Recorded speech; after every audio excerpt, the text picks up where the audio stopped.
ছবিটা দেখার পর আম্বিয়া বেগম বললেন, একবার দেখ, ছেলে দেখতে ভালো, এটাই তো চাস তুই।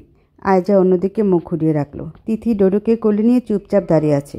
রমলা চাচি আয়জার উদ্দেশ্যে বলল, তোমার ভাইরে কি তুমি চেনো না? এমন করতেছো কেন? ঘরে অশান্তি না হলে তোমাদের ভাল লাগে না? ছবিখান দেখো, ছেলেটা দেখতে ভালো। আয়জা বলল, দেখবো না। আম্বিয়া বেগম বললেন, তোর বাপ শুনলে এখন চিল্লিয়ে উঠবে, আবার লাগবে বাব্বাটার যুদ্ধ। লাগুক, সাহস থাকলে তোমার ছেলে আর বর দুজনকে গিয়ে বলো আমি পড়াশোনা শেষ করে চাকরি করব, তারপরও বিয়ে করব না। আম্বিয়া বেগম ভৎসনা করে বলল, ঢঙের কথা বলিস না, নিজের কাপড়টুকু ভালো করে ধুতে পারিস না, আবার করবি চাকরি? শ্বশুর বাড়িতেও কি আমাকে বসে বসে খাওয়াবে মা? ভাবিকে কি বসে বসে খাওয়াও? শ্বশুরবাড়ি আর চাকরি দুটো আলাদা ব্যাপার। তোমার সাথে তর্ক করতে ইচ্ছে করছে না, যাও তো সবাই, আমি বিয়ে করব না। ভাবি, তোমার বরকে গিয়ে বলো আমি বিয়ে করব না, ব্যাস। আম্বিয়া বেগম চুলের ঝুঁটি ধরে হ্যাঁচকা টান দিয়ে বলল, তুই আমাদের মেরে ছাড়বি শয়তানি, বিয়ে না করলে দূর হ ঘর থেকে। তিথি আম্বিয়া বেগমকে টেনে নিয়ে এলো। ডোডো চেঁচিয়ে উঠল আয়জার ফোপানো দেখে। তিথি বলল, কিছু হয়নি বাবা। ডোডো আয়জাকে বলল, এ পিপি। আয়জা তার দিকে চোখ তুলে তাকিয়ে আরও জোরে ফুপিয়ে উঠল। আম্বিয়া বেগম তিথিকে বলল, তুই ওকে কিছু বলতে পারিস না বউ? এমনিতে সারাদিন তোদের কত কথা হয়। কত ছেলে নিজের সংসার হওয়ার পর বোনের দিকে ফিরেও চায় না, সেখানে তার ভাই নিজে দাঁড়িয়ে ভালো পাত্র দেখে বিয়ে দিতে চাচ্ছে, তারপরে সে রাজি হচ্ছে না, দেখলি? তিথি বলল, আমি কি বলবো? আমি যা বলি তাই তো ভুল। আমার ছেলে আমাকে ঘর থেকে বের করে দেবে না ভুল কিছু বললে? ওকে বোঝাতে বলছি গাধি। ওকে আমি কি বোঝাবো? আমি যে ভুল করেছি ওকেও সেটা করতে বলবো। আম্বিয়া বেগম রাগ সামলে বলল, তুই আমার ছেলেকে বিয়ে করে ভুল করেছিস? আলবাত ভুল। আমি এমন বড়লোক বাড়িতে যেতে পারতাম না ঠিক, কিন্তু একজন ভালো মানুষ তো পেতাম। লাল দেখে ফাল দিয়েছি, তাই আজ আমার এই দশা। রমলা চাচি বলল, বাচ্চা কোলে নিয়ে দাঁড়িয়ে আছো, তারপর এই কথা কী করে বলতেছো বউ? তিথি ডোডোকে জড়িয়ে ধরে বলল, তাতে কি হয়েছে? আম্বিয়া বেগম বলে উঠলেন, তোর সাত কপাল আমার ছেলের মতো কাউকে পেয়েছিস, তোর চেতে ভালো মেয়ে আর পেতাম আমি। তো যাও, আরেকটা বিয়ে করাও। স্মার্ট, আধুনিক, সুন্দরী, ফর্সা, কম কথা বলে এমন কাউকে খুঁজে নিয়ে এসো তোমার ছেলের জন্য। বিশ্বাস করো, উপরে ঢং দেখালো মনে মনে ভীষণ খুশি হবে। সেও এটাই চায়, শুধু লোকলজ্জার কারণে আমাকে নিয়ে সংসার করছে। রমলা চাচি বলে উঠল, আহা থামো থামো, এসব কথা কেন বলতেছো বউ? বাচ্চা কাচ্চা হয়ে গেছে, এখন এসব কথা তুলো না। পুরুষ মানুষের মাথা গরম, কখন কি করে বসে রাগের মাথায়। তিথি অবাক কণ্ঠে বলল, কি বলছো চাচি? রাগের মাথায় বিয়ে করে নেবে বলছো? করুক, করলেও সেই মেয়ে স্মার্ট আধুনিকা হবে না, আমার চাইতে বোকা হাদা গাদা হবে। আমি যে ভুল করেছি সেটা একটা শিক্ষিত মেয়ে করবে না, অশিক্ষিত মূর্খরা করবে। ডোডো মায়ের মুখের দিকে তাকিয়ে রইল ড্যাব ড্যাব করে। আম্বিয়া বেগম রাগের মাথায় আয়জাকে মারধর করা শুরু করলো। চুল ধরে গালে চর মারতে মারতে বলল, তুই আমার সংসারে আগুন লাগিয়ে দিয়েছিস, তোকে আমি আজ মেরেই ফেলবো। তোর মতো মেয়ে দরকার নেই আমার। এত মানুষ মরে তুই মরিস না কেন? আয়জার চিৎকারে ডোডো ভয় পেয়ে কাঁদা শুরু করলো। আজদান ওয়াশরুম থেকে বেরিয়েছিল সবে, মাথা মুছতে মুছতে আয়জার কান্নার শব্দ কানে আসতে দ্রুত পদে হেঁটে বেরিয়ে এলো। আয়জার ঘরে এসে দেখলো আয়জাকে এক নাগারে মেরে যাচ্ছে আম্বিয়া বেগম। রমলা চাচি চেষ্টা করেও থামাতে পারছে না। তিথি ডোডোকে নিয়ে দাঁড়িয়ে আছে, তার চোখ মুখে অবিশ্বাস্য রকমের স্বাভাবিক, শুধু ডোডো কাঁদছে। সে ছুটে এসে আয়জাকে ছাড়িয়ে দিয়ে আম্বিয়া বেগমকে বলল, পাগল হয়ে গেছো? কি সমস্যা? বাড়িটাকে মাছের বাজার বানিয়ে ফেলেছো সবাই মিলে। আয়জা ভাইকে ঝাপটে জড়িয়ে ধরে কেঁদে গেল। আফতাব শেখ দরজার কাছে এসে দাঁড়িয়েছেন, উপহাস করে বললেন, খেলা জমে উঠেছে, চলুক, চলতে থাকুক, আমি ঘরে বসে শুনতে থাকি, চালিয়ে যাও সবাই মিলে। আম্বিয়া বেগমের দিকে খ্যাপাটে দৃষ্টি নিক্ষেপ করে চলে গেলেন তিনি। তিথিও বেরিয়ে গেল ডোডোকে দোল দিতে দিতে। আম্বিয়া বেগম হাঁপাতে লাগলেন। রমলা চাচি ওনাকে ধরে খাটে বসালেন, পানির গ্লাস এনে পানি খাইয়ে দিয়ে বেরিয়ে গেল ঘর থেকে। আজদান আয়জাকে বলল, কান্না বন্ধ কর। ডোডো তালি দিতে দিতে বলল, তাত্তা তাত্তা। তিথি তার কাণ্ড দেখে বলল, তোর মনে এত ফুর্তি কোথা থেকে এলো? ডোডো হাসল। তিথি তার গালে টুপটাপ আদর বসিয়ে বলল, গাড়িতে বসে খেলা কর কেমন? আমি তোর ফুপিকে ভাতটা খাইয়ে দিয়ে আসি, নইলে আজ না খেয়ে ঘুমাবে। ডোডো মায়ের যাওয়া দেখল। কিছুক্ষণ পর ঠোঁট টেনে কাঁদা শুরু করলো। আজদান এসে দেখল তিথি নেই। ডোডো এক নাগারে কেঁদে যাচ্ছে। সেই ডোডোকে কোলে নিয়ে চেঁচিয়ে বলল, ছেলেটাকে এভাবে ফেলে রেখে গিয়েছো কেন? ননসেন্স। এই মেহবুব। তিথি তার ডাকাডাকি শুনে দৌড়ে এলো, বলল, আয়জাকে খাওয়াতে গিয়েছিলাম, আয় ডোডো। হাত বাড়িয়ে দিল সে। ডোডো বাবার গলা ধরে মায়ের দিকে চেয়ে থাকলো। আজদান দিল না, বলল, আমি একটা জরুরি কথা বলছি, মন দিয়ে শোনো। ওকে বলো কাউকে আগে থেকে পছন্দ করলে তার নাম অবধি ভুলে যেতে। ওর হাবভাব দেখে তো স্পষ্ট যে ও ভার্সিটিতে কোনো বন্ধু জুটিয়েছে। তিথি বলল, থাকলেও সমস্যা কোথায়? তোমাকে যেটা বলতে বলেছি সেটা গিয়ে বলো। কাল ওকে দেখতে আসবে, তুমি ওকে সাজিয়ে গুছিয়ে রাখবে। ওরা ভদ্র পরিবারের মানুষ, ও যদি উল্টাপাল্টা কিছু ভেবে রাখে তা মাথা থেকে ঝেড়ে ফেলতে বলো। ওদের সামনে যেন কোনো সিক্রেট না হয়। তিথি বলল, ও বিয়ে করতে চাইছে না, তুমি ওকে জোর করছো কেন? আইনের লোক হয়ে এটা জানো না যে একজন প্রাপ্তবয়স্ক মেয়ের নিজের বিয়ের সিদ্ধান্ত নেওয়ার অধিকার আছে? অধিকার মাইফুট, এই বয়সে ভালো মন্দ কী বোঝে ও? এসব জাস্ট আবেগ বইকি কিছু না। ভালো থাকার জন্য টাকা দরকার আর সামাজিক অবস্থান, বংশগৌরব। ভালোবাসা আবেগ চুলোয় যাক। তিথি বলল, তোমার পিঙ্কিটাও টাকা দেখে আরেক মদনের সাথে পালিয়েছে নাকি? আজলান ঘর ফাটিয়ে হুঙ্কার ছেড়ে খপ করে হাত ধরে ঘর থেকে বের করে দিয়ে মুখের উপর দরজা বন্ধ করে দিল। তিথি দরজা চাপড়াতে চাপড়াতে বলল, টাকা টাকা টাকা, এই টাকাই তোমার ঘাড় বাঁকা করে দিয়েছে আজলান শেখ। তোমাকে আমি ঘেন্না করি। যতটুকু সম্মান আছে ওটুকু ডোডোর বাপ বলে নলে তখনই চলে যেতাম। ওটুকুই যখন থাকবে না তখন তুমি আমাকে আটকে রাখতে পারবে না। আজলান বলল, জাস্ট অ ব্লাডি ইডিয়েট। তিথি বলল, সভ্য দেখে কাউকে নিয়ে আসো, সে তোমার টাকার গন্ধ শুকে চুপ করে থাকবে। আজলান খানিকক্ষণ চোখ বুজে দাঁড়িয়ে রইল। তিথি চলে যেতেই ডোডোর পরনের কাপড় চোপড় পাল্টে দিয়ে গা মুছে বেবি পাউডার মাখিয়ে দিল। দুগালে আদর করে নতুন কাপড় চোপড় পরিয়ে দিয়ে হাত পা টেনে দিতে দিতে বলল, কাঁদবেন আইজান? ডোডো ঠোঁট টেনে কান্নার সুর তুলে বলল, আম্মাম্মা। আজলান ওর হাতের আঙ্গুল টেনে তাতে চুমু দিয়ে বলল, ওই ননসেন্স মহিলার কাছে যাওয়ার দরকার নেই। আজলান ব্যস্ত ভঙ্গিতে সদর দরজার দিকে এগুতে এগুতে ফোনের ওপাশের জনকে বলে গেল, দ্রুত গাড়ি নিয়ে বের হও। ওনাদের শ্যামবাজার থেকে গাড়িতে তুলবে। হ্যাঁ, দ্রুত যাও, সোজা বাড়ি নিয়ে আসবে। এখানে আগে কখনো আসেনি, আমার নাম বললে হয়ে যাবে। ওকে, কোনো সমস্যা হলে আমাকে জানাও। রমলা চাচি টি টেবিলটা সাজাচ্ছি। ডোডো তার গাড়িতে বসে আছে চুপচাপ, গাড়ির রিমোটটা নিয়ে খেলছে। আজলান ওকে সাদা টি শার্ট পরিয়ে দিয়েছে, গোসল করিয়ে বেবি লোশনও মাখিয়ে দিয়েছে। হঠাৎ কপালের একপাশে কালো টিপ দেখে চেঁচিয়ে উঠতেই আম্বিয়া বেগম ছুটে এসে বলল, নজর পড়বে তাই দিয়েছি খোকা, রাগারাগি করিস না এটা নিয়ে। আজলান বলল, এসবে নজর কাটে কে বলেছে তোমাকে? এক্ষুনি তোলো। আম্বিয়া বেগম ডোডোকে কোলে নিয়ে চলে গেলেন। আজলান আয়জার ঘরের পাশ দিয়ে হেঁটে যাওয়ার সময় তিথিকে আর আয়জাকে দেখল।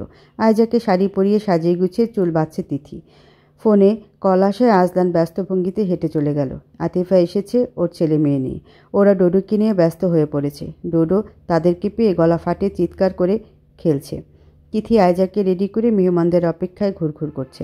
আর ড্রয়িং রুমে সামির, আভিরা আর ডোডোর খেলা দেখছে। ডোডো মাকে দেখা মাত্রই ফোকলা হেসে হাত দুটো মাথার উপর তুলে ডাকলো, আম্মাম্মা তুত্তু।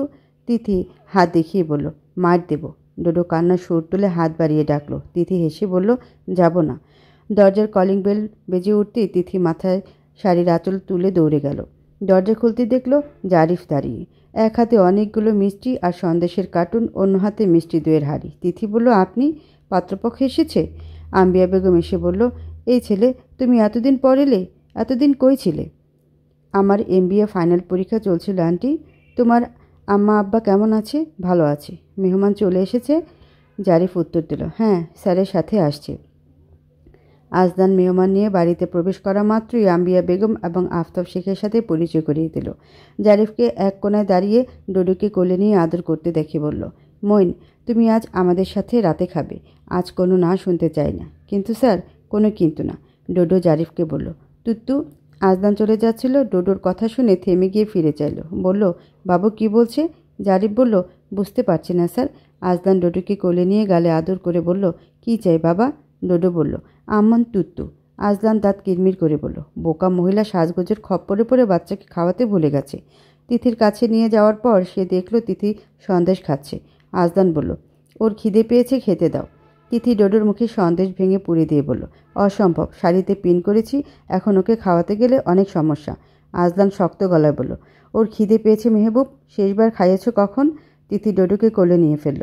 মনে নেই বলে ডোডোর গালে আলতো করে চড় দিতে দিতে বলে গেল, এ বেয়াদব ছেলে, তোর খিদে লাগলে আমাকে বলবি, তোর বাপকে বলিসনি কেন? তোর বাপের তুত্তুর গোডাউন আছে, হ্যাঁ, আর বলবি তোর বাপকে মিষ্টি খাবি, সন্দেশ খাবি, দুধ পাউরুটি খাবি নাকি আঙ্গুর খাবি? আচ্ছা, দই খাবি? ডোডো মায়ের মুখের দিকে তাকিয়ে আছে। তিথি তার দিকে চোখ রেখে আদরের ঠোঁট দুটোর উপর চুমু দিয়ে বলল, চায়া থাকোস কেন, কি কবি ক? তিথি কপালে চর মারতে মারতে বলল, ও জ্বালা রে জ্বালা। ডোডো কপালে হাত রেখে মায়ের দিকে চেয়ে রইল। তিথি তার কাণ্ড দেখে বলল, হাসতে হাসতে বলল, তোর কিসের এত দুঃখ যে কপালে হাত দিচ্ছিস? তুত্তু খাওয়া আর হাগুমতো ছাড়া আর কোনো কাজ আছে তোর? ডোডো গলা টেনে দুঃখের সাথে ডাকলো, আম্মাম্মা। তিথি বলল, মাকে কি করে পটাতে হয় ভালো করে শিখে গিয়েছিস তুই? আয়জাকে তার ঘরে দেখতে এলো বরের মা, ভাবি আর বোন। আয়জার সাথে অনেক কথাবার্তা বলার পর তিথির সাথেও বলল। তারপর আম্বিয়া বেগম আর আতিফার সাথে কথায় ব্যস্ত হয়ে পড়ল। তিথি সেই ফাঁকে আয়জাকে বলল, তুমি ওই মদনটাকে পছন্দ করো? ওই মদন দেখো ভ্যাবলার মতো দাঁড়িয়ে আছে। জারিফকে দেখিয়ে দিল তিথি। আয়জা তাকে দেখার সাথে সাথে জারিফও চোখ তুলে তাকালো। চোখ সরিয়ে নিতে তিথি বলল, মাগ্যমা কেমন করে চোখ সরিয়ে নিল? এ তো উল্টো তোমার উপর রাগ দেখাচ্ছে ননদিনী। তুমি ওকে বলনি তোমাকে আজকে পাত্রপক্ষ দেখতে আসছে? আয়জা গলা জোর দিয়ে বলল, না আব্বে শালা, এই জন্যই তো মেজাজটা হট। এই দেখছি ফাটা কেস্টের চাইতে কোনো দিক দিয়ে কম নয়। থাকবে, এই কালা বিলাইয়ের চাইতে ধলা বিলাই ভালো, তাকে বিয়ে করে নাও। আমিও এক কালা বিলাইকে ছেড়ে ধলা বিলাইকে বিয়ে করছি। বর্তমানে আমি এক বাচ্চার মা, মোটামুটি ভালোই আছি। টাকা পয়সা ধন তুলো তার মহব্বতের অভাব নেই, তুমিও করে ফেলো। ডোডো বলল, না না না। তিথি বড় বড় চোখ পাকিয়ে বলল, তুই না বলছিস কেন? তুই কি বুঝিস? ফুপ্পির পক্ষ নিচ্ছিস? তুই দাঁড়িয়ে দিবি বিয়ে? কথা বলতে পারিস না ভালো করে, আবার প্রতিবাদ করিস ব্যাঙের বাচ্চা ব্যাঙ। ডোডো হাতের তালু দিয়ে ঠাস করে মারল তিথির নাকে। তিথি বলল, দিলি তো নাকটা চ্যাপটা করে? ডোডো ঝুঁকে এসে তার নাকটাতে গাল বসিয়ে কামড়ে দিতে চাইল। তিথি তাকে সরিয়ে দিতে গিয়ে হাসতে হাসতে বলল, তোর বাপ নাক কাটা বউয়ের সাথে একদিনও সংসার করবি না রে ডোডো। তিথি হাসার ফাঁকে দেখলো আয়জা কাছে। সে হাসা থামিয়ে দিল। আয়জা গাল মুছে নিজেকে স্বাভাবিক রাখার চেষ্টা করে বড়সড় করে একটা দম ফেলে বলল, তৃতীয় পক্ষ সব কিছু কেমন বিনা কষ্টে বিনামূল্যে পেয়ে যায়, তাই না ভাবি? এলো, দেখলো, পছন্দ করলো, তারপর বিয়ে হয়ে গেল, কত সহজ। তিথি বলল, এত কিছু বুঝি না।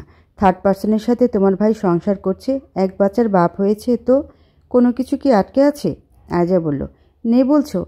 তোমাদের মধ্যকার এত ঝামেলা, মনোমালিন্য, এত এত অমিলের মধ্যেও মানিয়ে চলার চেষ্টা, প্রতিনিয়ত দুজনের কাছ থেকে দুজন ছিটকে পড়তে পড়তে আবারও সংসার নামক কেন্দ্রবিন্দুতে এসে থমকে যাওয়া। তুমিই বলো না তোমরা আটকে নেই? তিথি জবাব দিতে পারল না। আয়জা বলল, দিন শেষে না তুমি সুখী না ভাইয়া, তোমরা জাস্ট মানিয়ে চলছো, আর কিছু না। তিথি ডোডোকে শক্ত করে জড়িয়ে ধরে রাখলো।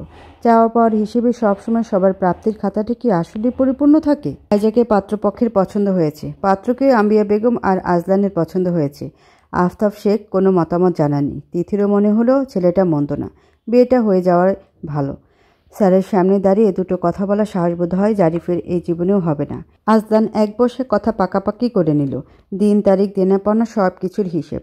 আয়জা দেখলো কেনা বেচার বাজারে তার দাম নেহাতই কম না। তিথিকে সব ব্যাপারে খাপছাড়া দেখিয়ে তার রাগ হলো।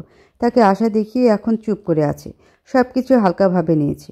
আসলে ব্যথা যা সে ছাড়া বাকিদের কাছে তা একটা বীরহয়ের গল্প মাত্র। তাই ভাবি তাকে বোঝার চেষ্টা করছে না। তিথি ডোডোকে ভাত খাওয়ানোর চেষ্টা করছিল। রাত 9টায় ডোডোর ভাত খাওয়ানোর সময়। আজলান সময় ঠিক করে দিয়েছে, ঠিক সময়ে ভাত না খাওয়ালে এসে চেঁচামেচি জুড়ে দেবে। তিথির আজকাল এসব ভালো লাগছে না। আয়জা সেখানে এসে বলল, তুমি কিছু বলবে না ভাইয়াকে? ভাইয়া সব কথা সায় দিয়ে যাচ্ছ দেখলাম, তোমাকে ও কবজা করে নিয়েছে নিজের দলে। তিথি বলল, অনেক চেষ্টা করেছি কাল, ও অনেক খুশি তোমার বিয়ে নিয়ে। আমি অশান্তি চাই না, তাই কিছু বলিনি। বিয়েটা করে ফেলো প্লিজ। পরে যখন তুমি সুখী হবে না তখন তোমার পরিবারের সবাই অশান্তিতে ভুগবে।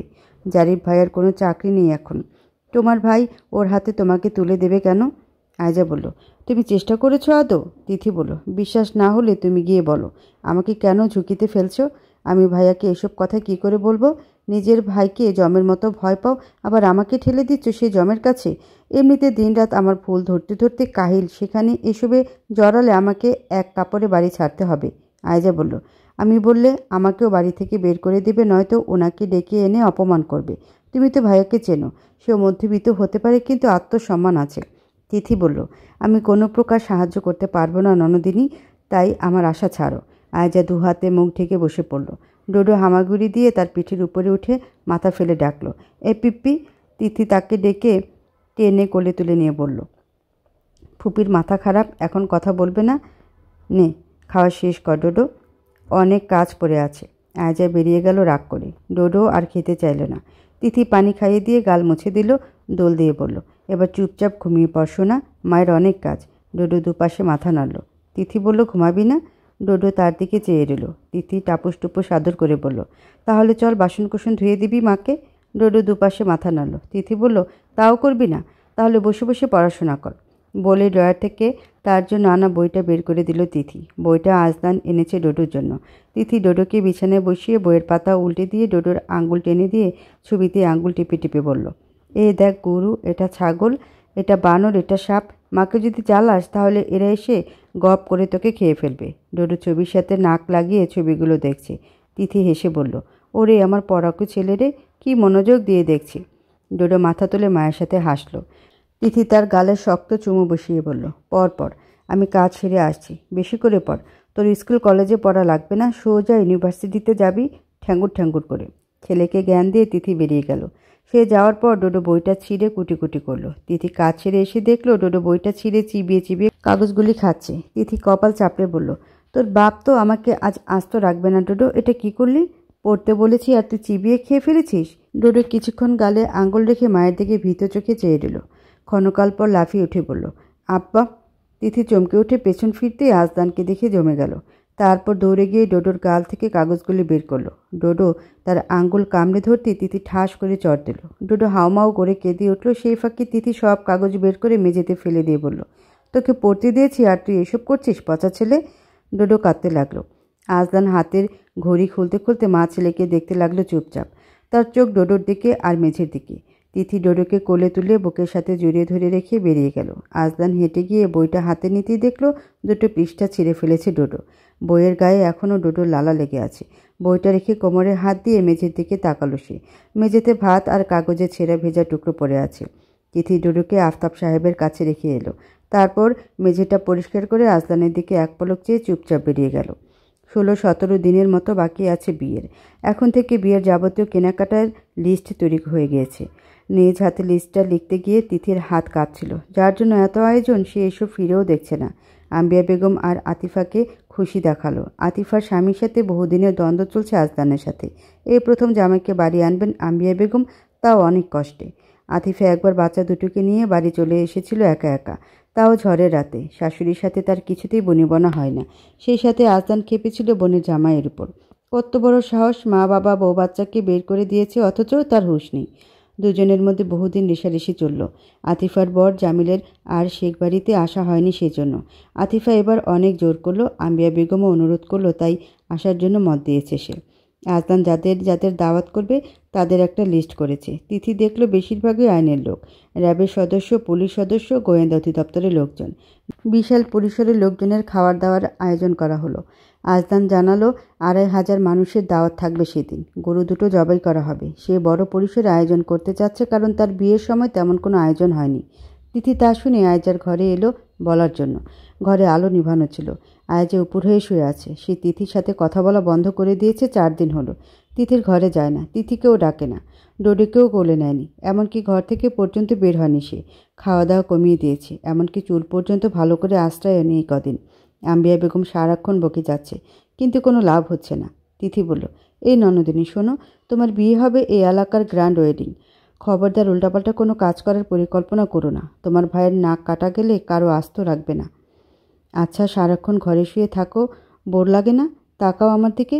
তিথি পিঠে হাত রাখতে আয়েজা মুখ তুলে তাকালো। চোখ দুটো ফোলা, মুখটা শুকিয়ে শুরু হয়ে গিয়েছে। তিথির মায়া হলো। বলল, নিজেকে আয়নায় দেখেছো তুমি? আয়েজা বলল, দেখতে চাই না। কি বলতে এসেছো বলে চলে যাও। তিথি বলল, তুমি আমার উপর রাগ দেখিয়ে যাচ্ছ এখনও? তোমার কি মনে হয় আমি বললে তোমার ভাইয়া মেনে নেবে? জারিফ ভাইয়াকে তখনই ডেকে আনবে না? অপমান তখন করবে না? আয়েজা বলল, আমি কিচ্ছু চাই না। আমি তাকে দেয়া কথা রাখতে পারিনি, তাই তাকে ডেকে অপমানও করতে চাই না। কি বলতে এসেছো বলো? তিথি তাকে জড়িয়ে ধরে বলল, আচ্ছা নিজেকে সামলাও তুমি। সবার আগে নিজের কথা ভাবা জরুরি। আমি তোমার ভাইয়াকে বলবো। আয়েজা নিজেকে ছাড়িয়ে নেওয়ার চেষ্টা করে বলল, না, বলতে হবে না। আমার কারো সাহায্য চাই না। আমি ভাইয়ের পছন্দের ছেলেকেই বিয়ে করব। আমাকে দয়া দেখিও না প্লিজ। কেঁদে উঠল সে। তিথি বলল, পীড়িতের বড় জ্বালা। আয়েজার গাল মুছে দিল সে। বলল, জারিফ ভাইয়ের সাথে কথা হয়েছে? আয়েজা দুপাশে মাথা নেড়ে বলল, ব্লক। তিথি অবাক হয়ে বলল, সোজা ব্লক? তুমি কি কথা দিয়েছ ওকে? চাকরি পাওয়া অবধি অপেক্ষা করব। তিথি কপালে হাত দিয়ে বলল, বাড়িতে এমন ভাই আছে তোমার, তা জেনেও কাউকে কথা দেওয়ার আগে তুমি দুবার ভাবলে না? আয়েজা কাঁদতে লাগলো হাঁটুতে কপাল ঠেকিয়ে। তিথি বলল, তুমি এমন করলে আমি তোমাকে কোনো সাহায্য করব না ননদিনী। তুমি স্বাভাবিক হও, আমি দেখছি কি করা যায়।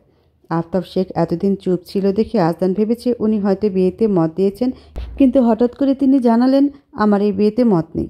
আজদান শুনেও না শোনার মতো চুপচাপ খেয়ে যাচ্ছিল। আম্বিয়া বেগম বললেন, কি বলছো গো, মাথা খারাপ হয়ে গেছে? এমন ভালো ছেলে আর পাবো আমরা? কেন বলছো এসব? আফতাব শেখ বললেন, বলছি তার যথেষ্ট কারণ আছে, আমি এমনি এমনি কোনো কথা বলি না। আজদান খাওয়া নামিয়ে বাবার দিকে চোখ তুলে সোজা সাপটা প্রশ্ন করল, মত কেন নেই, তার দুটো কারণ দেখান। আফতাব শেখ বললেন, প্রথম কারণ আয়জা এই বিয়েতে রাজি নয়। দ্বিতীয় কারণ আমি ওকে ওর পছন্দের ছেলের সাথে বিয়ে দিতে চাই। আমার কাছে আমার মেয়ে সুখ আগে, ও আমার ছোট মেয়ে, অনেক আদরের। তুমি বাবা মেয়ের মমতাময় সম্পর্কের মানে বুঝবে না আজদান শেখ। আজদান রাগত বলল, এসব আপনার চালাকি। আমাকে গোল খাওয়ানোর জন্য আপনি হয় গল্প বানাচ্ছেন, নয়তো আপনার মেয়ের সমস্ত ছেলে মানুষই মেনে নিচ্ছেন। কারণ যে করে হোক আমাকে হারাতেই হবে, আর তাতে আপনি আপনার মেয়েকে ব্যবহার করতেও পিছপা হবেন না। আফতাব সাহেব খেতে খেতে বললেন, আমি আমার সিদ্ধান্তে অটল আছি, থাকবো। আজদান খাওয়ার পাত ছেড়ে উঠে দাঁড়ালো, বলল, আমিও আমার সিদ্ধান্তে অটল আছি, থাকবো। বলে সে গটগট পায়ে হেঁটে চলে গেল। তিথিকে কয়েকবার ডেকেছে, ভয়ে সে যাচ্ছে না। শেষমেশ যখন গেল তখন সে আজদানকে ফোনে কারোর সাথে কথা বলতে শুনল। শোনো জারিফ, তুমি যেহেতু কোচিংয়ে অনেক ছেলেমেলে পড়াও, তাদের মাধ্যমে হলেও খোঁজ নাও আয়জার সাথে কোন ছেলের ওঠা বসা বেশি। তোমার হাতে 1 সপ্তাহ সময় আছে। ঘাট ধরে নিয়ে এসো আমার সামনে। বুঝেছ কি বলতে চাইছি? তোমার উপর আমার বিশ্বাস আছে, তুমি পারবে। You are the great.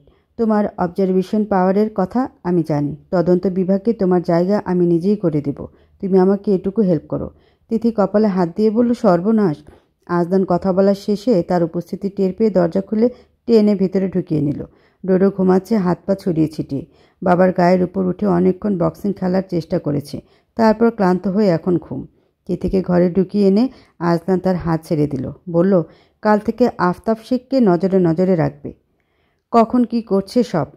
জারিফকে বলেছি খোঁজ নিতে, এমন কেউ থাকলে ও খুঁজে বের করবে। তুমি চেষ্টা করো আয়জার কাছ থেকে কিছু জানতে। তিথি বলল, আচ্ছা, যদি ওরকম কেউ থেকে থাকে যাকে আয়জা পছন্দ করে, তখন তুমি কি করবে? আজদান ঘরময় পায়চারি করতে করতে বলল, গারদের পেছনে ঘুমানোর ব্যবস্থা করব, শুয়ে পড়ো।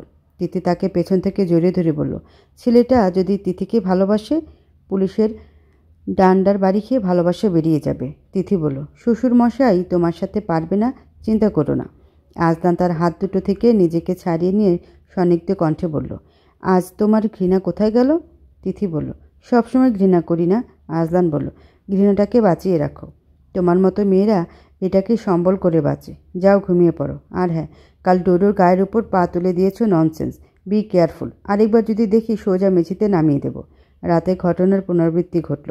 আজদান তাকে পাটি বিছিয়ে মেঝেতে নামিয়ে দিল, বলল, তোমার জায়গা এখানে। তিথি তাকে ঝাপটে জড়িয়ে ধরে তার উপর শুয়ে থেকে বলল, বউ যেখানে তোমার জায়গাও সেখানে। আজদান বলল, ডোডো ওখানে একা। তিথি বলল, ও বড় হোক, ওর জন্য একটা বউ নিয়ে আসবো। শিক্ষিত, পরিষ্কার, ফর্সা, লম্বা। বকবক করতে তিথি ঘুমিয়ে গেল ওর বুকের ওপর। বাথরুমে পড়ে মাথা ফেটে গেছে তিথির। হাতের কনুইতে আঘাত লেগেছে। পায়ের বুড়ো আঙুলটা মুচড়ে গেছে। হাসপাতালে 17 ঘন্টা কাটিয়ে এসে বাড়িতে রেস্ট নিচ্ছিল সে। আজদান সদর দপ্তরে গিয়েছে 4 দিন হলো। এরই মধ্যে অনেক কিছু ঘটে গিয়েছে। তিথি সেদিন শ্বশুর মশাইকে জারিফের কথা বলেছিল। শোনার পর উনি কোনো মন্তব্য করেননি। তিথি ভয় পেয়ে গিয়েছিল ওনার নীরবতা দেখে, কিন্তু খাওয়ার টেবিলে ছেলেকে হঠাৎ চ্যালেঞ্জ করে বসবেন এটা তিথি কল্পনাও করেননি। বাপ ছেলে দুজনেই ঠান্ডা মাথার খেলোয়াড়। আজদান যাওয়ার পরদিনই জারিফের বাড়িতে গিয়েছেন আফতাব শেখ। কথাবার্তা সেরে এসেছেন। সিদ্ধান্ত নিয়েছেন দুজনের আগ পরিয়ে রাখবেন। জারিফের চাকরি হলে তখন তারা বউ তুলে নিয়ে যাবে। এই কথা আয়জা, তিথি আর উনি ছাড়া কেউ জানেন না। আম্বিয়া বেগম সন্দেহের চোখে দেখছিলেন সবাইকে। কিছু একটা হচ্ছে যেটা উনি বুঝতে পারছেন না। আজদান আজ ফিরবে। উনি ঠিক করলেন সবটা আজদানকে খুলে বলবেন। আফতাব শেখ সন্তুষ্ট জারিফের বাবা মায়ের সাথে কথা বলে। জারিফ এমনিতেও শিক্ষিত ছেলে, তার একটা নাম আছে। পাশাপাশি ড্রাইভিং শিখেছিল শখ করে, কিন্তু সেটাও আয়ের পথ বের করবে তা সে ভাবেনি। আজদান শেখের ড্রাইভার হিসেবে 3 বছর ধরে কাজ করে আসছে সে। এর আগে অনেকগুলো ড্রাইভার বদল হয়েছে আজদান শেখের। বেশি দিন টিকত না কেউ। জারিফ কীভাবে স্থায়ী হয়ে গিয়েছে তা জারিফ নিজেও জানে না। তাই হয়তো সে স্যারের বিশ্বাসে আঘাত দিতে চায়নি। চেয়েছিল নিজেকে যোগ্য করে তবেই সামনে গিয়ে দাঁড়াবে, কিন্তু তার আগেই সব এলোমেলো হয়ে গেল। আফতাব শেখের সিদ্ধান্তেও সে খুশি হয়েছিল এমন না। স্যারের কথা ভাবতেই তার খারাপ লাগছিল। সে এমনটা চায়নি। একটু একটু করে অর্জন করা স্যারের সব বিশ্বাস ভরসা এক লহমায় ধূলিসাৎ হয়ে যাবে যখন তিনি জানতে পারবেন ওনার পিতার সমস্ত ষড়যন্ত্রের পেছনে শক্তপোক্ত হাতিয়ারটা সে নিজেই। আফতাব শেখ সন্ধ্যা থেকে হইচই করছিলেন আনন্দে। পাত্রপক্ষের মামাকে যা বলার উনি বলে দিয়েছেন। আম্বিয়া বেগম স্তব্ধ হয়ে গিয়েছেন সবটা শুনে। শুধুমাত্র ছেলেকে হারানোর জন্য উনি মেয়ের এত ভালো সম্বন্ধটা ভেঙে দিলেন। জারিফের কথা উনি তখনও জানতে পারেননি। সমস্ত রাগ ক্ষোভ সব গিয়ে পড়ল আয়জার উপর। আফতাব শেখ কড়া হুঁশিয়ারি দিলেন, আমার বাড়ি এটা। আমার মেয়ের গায়ে হাত দেওয়ার আগে 10 বার ভাববে। আম্বিয়া বেগমের পায়ের তলার মাটি যেন নড়ে উঠলেন। তিনি বিশ্বাস করতে পারছেন না একজন বাবাও এমন করতে পারে। শ্বশুর মশাইয়ের হইহুল্লোড় আর গাড়ির হর্নের শব্দ কানে আসার পর তিথি নিজেকে ঘরে আর আটকে রাখতে পারেনি। বাবা ছেলের মধ্যে এখন শুরু হবে তুমুল যুদ্ধ। না আজদান শেখ দমবে না আফতাব শেখ। দরজা নিকটে এসে দাঁড়িয়ে এক নজরে বাবার দিকে চেয়ে রইল আজদান। উনি আম্বিয়া বেগমকে বলে যাচ্ছেন, আমি এই বাড়ির মালিক, একমাত্র কর্তা। আমার সিদ্ধান্তই হবে শেষ কথা। আমার সিদ্ধান্তে আতিফার বিয়ে হয়েছে, আমার সিদ্ধান্তে ওর বিয়ে হয়েছে, আমার সিদ্ধান্তে আমার ছোট মেয়েরও বিয়ে হবে। আজদান শেখ সে এখনও চেনেনি তার জন্মদাতাকে। সে চলে ডালে ডালে, আমি চলি পাতায় পাতায়। আম্বিয়া বেগম শাড়ি আঁচল মুখে গুজে গুমড়ে কেঁদে উঠে বললেন, তুমি বাবা নও, তুমি একটা পিশাচ। তিথির চোখ দুটো তখনও আজদানের দিকে নিবদ্ধ। অগ্নিদৃষ্টি নিক্ষেপ করে সে চেয়ে আছে আফতাব শেখের দিকে। আফতাব শেখের দৃষ্টি তার উপর পড়া মাত্রই তিনি হৈ হৈ করে উঠে বললেন, আসুন আসুন ডেপুটি কমান্ডার সাহেব, আপনার জন্য সুখবর। আজদান আরও চোখে তিথি আর আয়জাকে দেখে নিল। তারপর বলল, আপনি যা করেছেন তা ভালো করেননি, এর জন্য আপনাকে ভুগতে হবে। আয়জা কাঁদছে। আজদান তার সামনে গিয়ে দাঁড়ালো। আয়জা মাথা নামিয়ে কেঁদে যাচ্ছে এক নাগারে। আফতাব শেখ বললেন, কাঁদছিস কেন? তোর কোনো ভাইয়ের দরকার নেই, আমি আছি তোর জন্য, আমি একাই যথেষ্ট। আম্বিয়া বেগম এসে বললেন, আব্বা তোকে কি ওরা ফোন দিছে, কিছু বলেছে? আজদান রেকর্ড ছেড়ে দিয়ে উপরে চলে গেল চুপচাপ। তার অতি শান্ত কণ্ঠস্বর চলন বলন তিথিকে শেষ করে দিচ্ছি। রেকর্ডের প্রতিটা কথা আয়জার চরিত্রকে প্রশ্নবিদ্ধ করা। আজলান শেখের মতো একজন ডেপুটি কমান্ডারের পেশাদারিত্ব আর সততার দিকে আঙ্গুল তোলা। আফতাব শেখের মতো মানুষের দীর্ঘদিনের অর্জিত সুনামের উপর প্রশ্ন তোলা। আম্বিয়া বেগম কাঁদতে লাগলেন। এত অপমান কার গায়ে সইবে? তিথি শরবতের গ্লাস নিয়ে ঘরে এসে আজদানকে খুঁজল। ঘরে আলো নিভানো, কচির উপর চোখ বুজে শুয়ে আছে সে। তিথি আলো জ্বালিয়ে দিয়ে বলল, তুমি ওসব কথা মাথা থেকে ঝেড়ে ফেলো। উনি ওনার মেয়ের বিয়ে যেখানে ইচ্ছে সেখানে দিক, আয়জাও সেটাই চায়। আজদান চোখ খুলল চট করে, তারপর দাঁড়িয়ে পড়ে বলল, তুমি জানো ছেলেটাকে? ও নাম বলেছে? তিথি তার দিকে শরবতের গ্লাস বাড়িয়ে দিয়ে বলল, আমি তোমাকে সবটা বুঝিয়ে বলবো, এটা আগে খাও। আজদান শরবতের গ্লাস নিয়ে ঢকঢক করে খেয়ে ফেলল। বলল, এবার বলো। তিথি গ্লাসটা নিতে চাইলে আজলান বলল, নাম বলতে বলছি। তিথি বলল, এমন করো না প্লিজ। তুমি এত টাকা পয়সা খরচা করে বিয়ে দিবে, কিন্তু আয়জা সুখী না হলে তখন কি করবে? উনি ওনার মেয়ের বিয়ে যার সাথে ইচ্ছে দেখ, তুমি ওসব নিয়ে আর মাথা ঘামিও না। আজলান গর্জে বলল, তোমাকে জাস্ট সত্যিটা বলতে বলছি ড্যাম। তিথি কেঁদে উঠল। আজলান কপাল চেপে ধরে বলল, তোমার মাথায় কি হয়েছে? তিথি বলল, বাথরুমে পা পিছলে পড়ে গিয়েছিলাম। আজলান তার ব্যান্ডেজ ছুঁয়ে বলল, ভালো কাজ করেছো। তোমার কাজ আমাকে জ্বালানো। তুমি এটা ছাড়া কিচ্ছু পারো না, ভবিষ্যতেও এই কাজটা করবে। তিথি বলল, তোমার কষ্টটা আমি বুঝতে পারছি। আজদান খেকিয়ে উঠে বলল, আমি কষ্ট পাচ্ছি তোমাকে সেটা কে বলল? আমি কষ্ট পাইনি, কষ্ট আমাকে ছুঁতে পারে না। আমি অবাক হচ্ছি এটা ভেবে তারা বাপ মেয়ে মিলে আমার সাথে এমনটা কি করে করলো? তিথি বলল, তুমি প্লিজ শান্ত হও। আজদান বলল, না পারবো না, আমি এর শেষ দেখে ছাড়বো। ও ছেলেটার নাম জানো তুমি? কি নাম ওর? কোথায় থাকে? জানো না? এটা বলো না। একদের তারিখ পর্যন্ত ঠিক হয়ে গেছে। তিথি বিনা সংকোচে বলল, জারিফ।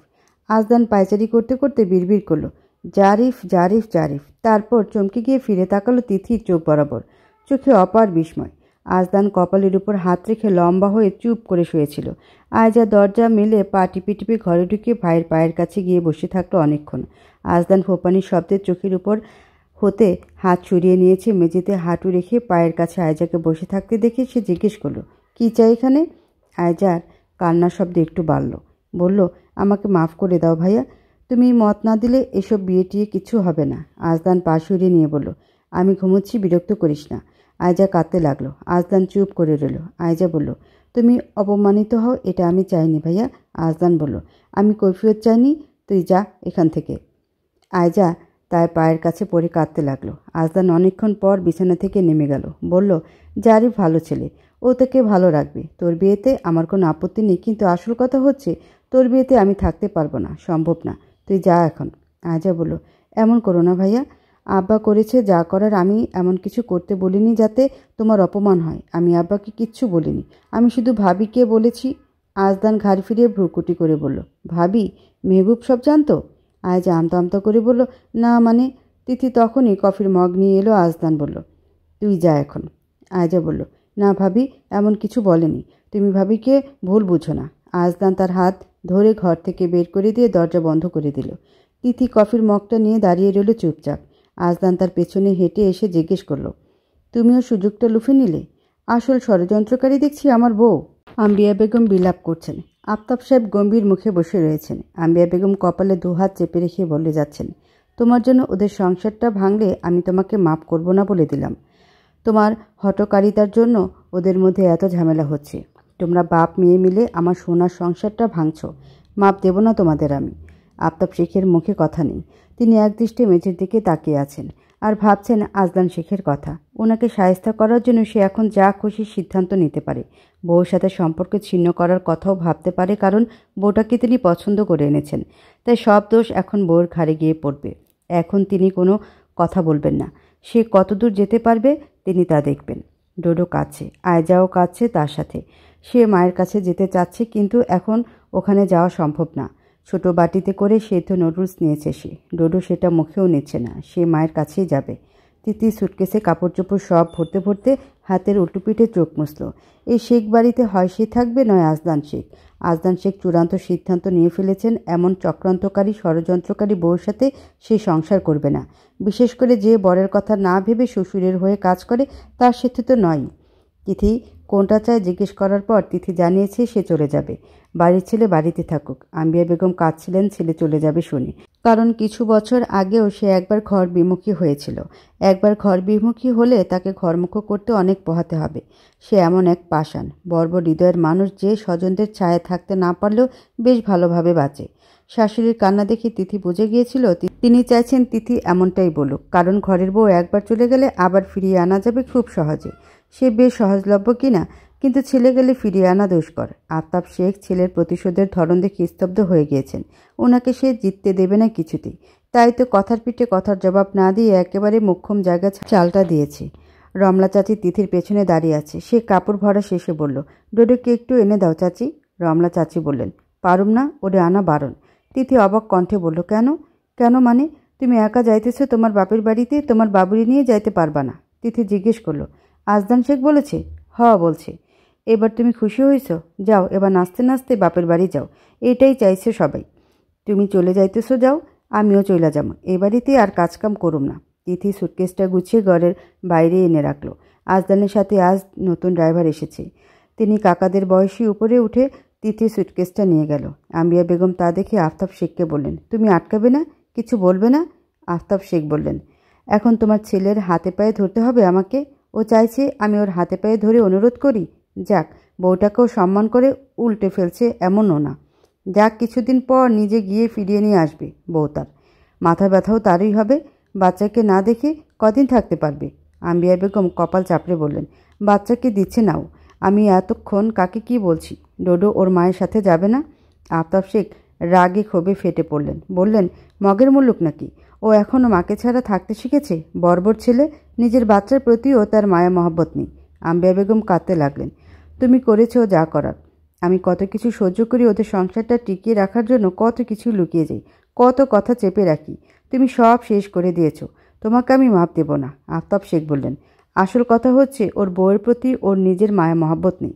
কোনো মতে সংসার করছে। বউ চলে যাচ্ছে, ভালো করছে। আরও আগে যাওয়া উচিত ছিল। ডোডোর কান্না ভেসে আসছে। আয়জা দোল দিতে দিতে বলল, চাচি, ওর মা কোথায় এখন? রমলা চাচি বলল, বেরিয়ে গেছে। আয়জা অবাক কণ্ঠে বলল, কখন? না বলে সে ডোডোকে নিয়ে দ্রুত পায়ে নেমে গেল। আজদান সুইমিং পুলের পাশে দাঁড়িয়েছিল। তিথি তার পেছনে গিয়ে দাঁড়ালো। কারো উপস্থিতি টের পেয়ে আজদান ঘাড় ফিরাতেই তাকে বোরকা পরা দেখে বলল, আগে থেকে মনে হয় প্রস্তুত ছিলে যে চলে যাবে? দারুণ, যাও যাও, বাড়িঘর খালি করো। আফতাব শেখ বুঝুক হটকারিতার ফল কি হতে পারে। তিথি বলল, ডোডোকে আমি নিয়ে যাচ্ছি। আজদান চোয়াল ঝুলিয়ে বলল, কোথায়? আমার সাথে। ডায়পার কেনা থেকে ওষুধ খরচ তুমি কিভাবে সামলাবে? বললেই হলো। তিথি বলল, হয়ে যাবে বললে আমি মানব কেন? বাড়ির ছেলে বাড়িতে থাকবে।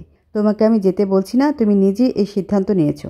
তাহলে একা যাও, আমার ছেলেকে টানবে না। তিথি বলল, ওর দুধ ছাড়ানো হয়নি এখনও, শুধু রাতে ভাত খায়, তাও কম। সেসব আমি দেখব। তিথি বলল, ও এখন আমাকে ছাড়া থাকতে শেখেনি। আজদান গর্জে বলল, তো থাকো, তোমার ছেলেকে সাথে নিয়ে তোমার শ্বশুরবাড়িতে। থাকবো না। তাহলে যাও, তোমার চেহারা আর দেখিও না আমাকে। আম্বিয়া বেগম কাঁদতে কাঁদতে ছুটে এলেন, বললেন, আজদান এমন করিস না আব্বা। তোর বউ বাচ্চার প্রতি কি তোর একটুও মায়া মহব্বত নেই? বাপের উপর রাগ করে ওদের কষ্ট দিস না আব্বা। তুই তোর বউ বাচ্চাকে নিয়ে অন্যত্র চলে যা। তোকে তোর আব্বার সাথে থাকতে হবে না। তোর সেই ক্যাপাসিটি আছে, কিন্তু নিজেদের মধ্যে ঝামেলা তৈরি করিস না। আজদান বলল, তোমার কি মনে হয় শুধু আফতাব শেখ আমাকে অপমানিত করতে চেয়েছিল? ও চায়নি, ও নিজে রাস্তা খুঁজছিল আমাকে অপমান করার। আমি আর কারো কথা ভাববো না, না ওর, না তোমাদের, না আয়জার। আম্বিয়া বেগম কাঁদতে কাঁদতে বললেন, তোর আব্বার উপর রাগ করে আমাদের কেন শাস্তি দিচ্ছিস? দোষ শুধু ওনার নয়, যারা যারা জড়িত ছিল সবার। তিথি বলল, মা তুমি কেঁদো না, আমি স্বেচ্ছায় যাচ্ছি। আম্বিয়া বেগম তাকে জড়িয়ে ধরে কাঁদতে লাগলেন। তিথি ওনাকে আলতো করে জড়িয়ে ধরে আজদানের দিকে চেয়ে রইল। আজদান মুখ ঘুরে দাঁড়িয়ে রইল। মাকে দেখা মাত্রই আয়জার কোলে ঝাপটাঝাপটি শুরু করে দিয়েছে ডোডো। চোখের পানিতে গাল ভিজে আছে। তিথি তাকে কোলে নিয়ে দুগালে কপালে আদর করল। গাল মুছে দিয়ে গালে গাল ঠেকিয়ে হু হু করে কেঁদে উঠল। রমলা চাচি মুখে শাড়ির আঁচল গুজে কাঁদল তার সাথে। আম্বিয়া বেগম কেঁদে উঠে স্বামী সন্তানকে উদ্দেশ্য করে বললেন, ছোট বাচ্চাটার উপরও মায়া লাগে না তোদের? তোরা বাপ ছেলে থাক, তোদের জেদ নেই। তুইও কেমন রে বউ, এতদিন হয়ে গেল এই সংসারের প্রতি তোর মায়া জন্মানি? তোকে বললো আর তুই চলে যাচ্ছিস? আমার সংসারটা গেল ছাড়খাড় হয়ে। ডোডো মায়ের কোলে এসে শান্ত হয়ে গেছে। মাকে কাঁদতে দেখে সে মায়ের মুখের দিকে চেয়ে ডাকল, আম্মা আম্মা। তিথি বলল, জি। ঘুম ঘুম। ডোডো মিছিমিছি চোখ বন্ধ করল। তিথি তার গালে পুনরায় চুমু খেয়ে আয়জার কোলে দিয়ে দিল। আম্বিয়া বেগম ধরে রেখে বললেন, আগে তো যেতে চাইতিস না বউ, আজ এভাবে চলে যাচ্ছিস কেন? তুই যাস না, তোর বরকেও যেতে দিস না, তোরা থাক, আমরা চলে যাই কোথাও। তোর বাবুর মুখ চেয়ে থেকে যা, ওকে সামলাবো কেমন করে? তিথি এর জবাব দিতে পারল না। শাস্তিটা তার প্রাপ্য। আর আজকের সিদ্ধান্তটা শুধু নিজেকে শাস্তি দেওয়ার জন্য না, উপলব্ধি করা কতটুকু জড়িয়ে আছে সে এই সংসারের সাথে, যার ঘর করছে তার সাথে। তার আজ যাওয়া উচিত। আয়জা আজদানের ইশারায় ডোডোকে বাড়িতে ঢুকিয়ে ফেলেছে। সে চেঁচিয়ে কাঁদছে। তিথি গাড়ির দিকে এগিয়ে যেতেই আম্বিয়া বেগম ধরে রেখে বলল, যাস না বউ, তোর পাগলামি আমি মেনে নিছি, তোর শ্বশুর মেনে নিছি। এই বাড়িটা তোর শ্বশুরের, তোর থাকার অধিকার আছে। তিথি ঝরঝরে কেঁদে ফেলে বলল, যে মানা সে মেনে নেয়নি, মানুষ সেটাও চায় না। আর কবে ফিরবি? তোর বাবুর কথা ভাববি না? ওর কথা ভেবেই চলে যাচ্ছি। বুদ্ধি হওয়ার পর যাতে ওকে দেখতে না হয় ওর মা একজন পাগল, শুনতে না হয় ওর মা বস্তি থেকে উঠে এসেছে। কারোর যোগ্য বউ হওয়ার কোনো দরকার নেই আমার। আমি একজন যোগ্য মা হতে চাই। ওর বাবা ওকে ভালো রাখবে, তাই আমার কোনো চিন্তা নেই। তুমি কেমন পাষাণ মা, তোমার ছেলে ভালো বাবা হোক। আম্বিয়া বেগম চিৎকার করে কাঁদলেন। আজলানকে বললেন, তুইও চলে যা, তোকেও দরকার নেই আমার। তোরা সব কটা আমার সংসার ভেঙেছিস, যা, তোকে দরকার নেই আমার। তিথি গাড়িতে উঠে গেল। আজদান গাড়ির কাছে এসে বলল, তুমি সত্যি সত্যি যাচ্ছ মেহবুব? হ্যাঁ। আজদান ড্রাইভারকে বলল, নিয়ে যান। গাড়ি ছেড়ে দিতেই আম্বিয়া বেগম বাচ্চাদের মতো করে কাঁদতে লাগলেন। রমনা চাচি টেনে বাড়ির ভিতরে নিয়ে গেল ওনাকে। আজদান বাড়িতে ঢোকার সময় থমকে দাঁড়ালো আফতাব শেখের কাছে গিয়ে। বাবা ছেলে একে অপরের দিকে রোষাগ্নি দৃষ্টিতে চাইল। আফতাব শেখ বললেন, বাড়িটা আমার, বাড়ির বউকে তাড়িয়ে তুমি থাকবে তা কী করে হয়? আজদান বলল, ডোডোকে নিয়ে আজকে চলে যাব আমি। আপনার বাড়িতে আমি কিংবা আমার আওলাদ কেউ থাকবে না। আফতাব শেখ কম্পিত কণ্ঠে বললেন, আমার বংশধরকে কোথাও যেতে দেব না আমি। আটকে দেখান। আফতাব শেখ বললেন, তোমার পায়ে পড়তে হবে এখন? আপনার কাছে কোনো কিছু নিয়ে এক্সপেকটেশন রাখি না আমি। আমার বিরুদ্ধে আমার বউকে উস্কেছেন, বাচ্চাকে উস্কাতে পারেন। আপনার সান্নিধ্যে কাউকে রাখবো না। আফতাব শেখ শির দ্বারা সোজা করে দাঁড়িয়ে থেকে বললেন, তাহলে একটা কথা কান দিয়ে শুনে রাখো, এই বাড়িতে তোমার আর জায়গা নেই। আজলান ঠোঁট বাঁকিয়ে হেসে বলল, এটা বলবেন জানতাম, তাই অবাক হইনি। বড্ড জেদি হয়েছে তুমি, জন্মদাতার মতো। ডোডোকে নিয়ে রাতারাতি বান্দরবান পাড়ি জমিয়েছে আজলান।